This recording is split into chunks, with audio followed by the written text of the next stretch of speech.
Howdy folks, Nathan Adlin here with the Fast Lane Truck, and behind me, the 2017 Chevy Silverado HD, wait for it, WT, work truck. You guys asked for a work truck, you're gonna get a work truck, and more importantly, we're gonna take it up Goldmine Hill to see how it handles, and that's coming up next.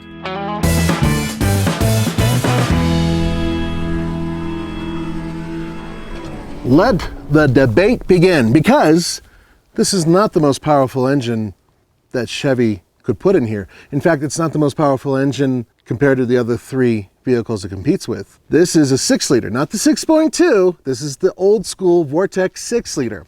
It puts out 360 horsepower and 380 pound-feet of torque. It's hooked up to a 6-speed automatic transmission.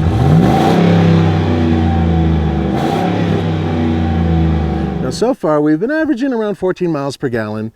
And this is a brand new truck. I mean, it literally has like 500 or 600 miles on it. So after you break it in, it could get better. Most importantly though, the 6-liter is known for being good old reliable 6-liter Vortex. So I guess we'll have to take it up the hill and see how good it is. There we go. We're in 4 high, old-fashioned system, lever, which I prefer, instead of a button or switch. So a few things. First of all, we didn't air down. We rarely do for Gold Hill. In fact, I can't really think of any time we did air down for Goldmine Hill. Anyway, with these tires, maximum PSI, it's way up there. The rear tires are at about 80 pounds right now, and the front tires are in the mid-60s. That's how we got it. So it's a little stiff-legged. Anything harder than this, then I would definitely take out at least 20 pounds again.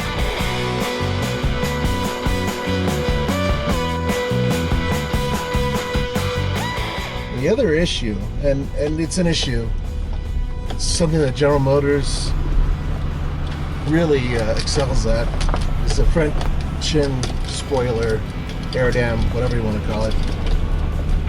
It's extremely low. The rest of this truck is tucked up and way up there. There's no side steps or anything like that. No problems. By the way, first section, piece of cake. Andre and I had a discussion about the wheels, because with this package, which is $4,300, you get 20-inch wheels. Now the problem with that in my book is chrome. These tires, which are Wrangler SRAs, so far have been great on the street. I can tell you this, not a lot of sidewall here, and that's something that in a work truck I'd like more of so I could air it down properly. The problem is that front chin spoiler skirt thingy is not very high off the ground, and fortunately it will flex, but we don't want it to. We'd rather not damage it. Alright, so this corner does require a little tiny bit of finesse, especially because there's a tree stump over here that you guys aren't seeing. Now what I felt there, right when I was losing traction, was the rear diff kicking in. And it's completely autonomous. It does it all on its own. It's automatic.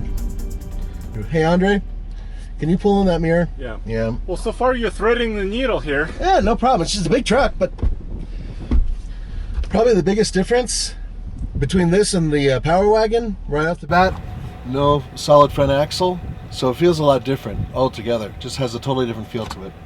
Now, speaking of chrome, with this package, you get the chrome bumper, the chrome grille, so you can blind people with sunlight. You get a tow package. You get a spray and bed liner.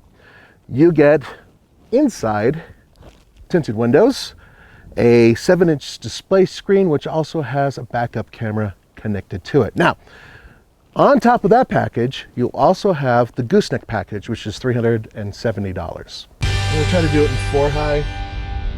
And worst case scenario, if I have some slippage, I'll put it into 4 low. But I have a feeling the rear end is gonna help me over this obstacle. All right, here we go, up and over.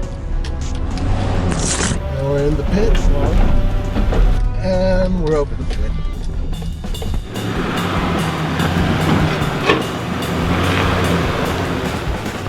Dude, you're not supposed to make it that easy. I don't know what to tell you. It just had no problem. So here's what I noticed. First of all, the chin cleared. Just barely. Barely. But I think I heard like a center skid plate, which this truck does have some skid plates on it. Yes, so it does. It touched just a little bit, but that's perfect, dude. Yeah, and you know what's crazy is that this thing has a nice looking breakover angle. It's nice and high off the ground. It's all tucked in, but that front chin spoiler just makes me nervous. Well, if you're on the job site, I think the front chin spoiler. Oh, the bumper too. Yeah. It's too much chrome for me to handle.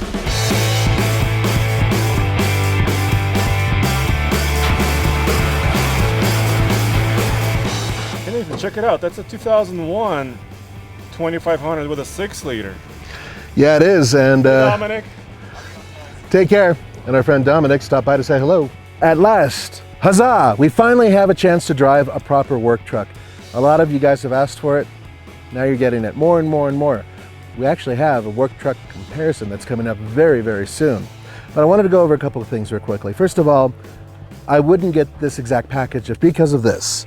I'm not a chrome lover, especially on a work truck. And there's a ton of chrome on this truck. But here's the good news. MSRP, $44,300. That is way cheaper than a lot of the trucks we've been testing. That's a hell of a good price for this much truck. And we're talking about a truck with a double cab. That has room for up to 6 people. That's pretty damn good. All in all, I think that General Motors is still knocking them out of the park with realistic trucks that real people can buy. For the Fast Lane Truck, this is Nathan Adlin, and behind the camera, Andres Smirnov. We'll see you guys next time.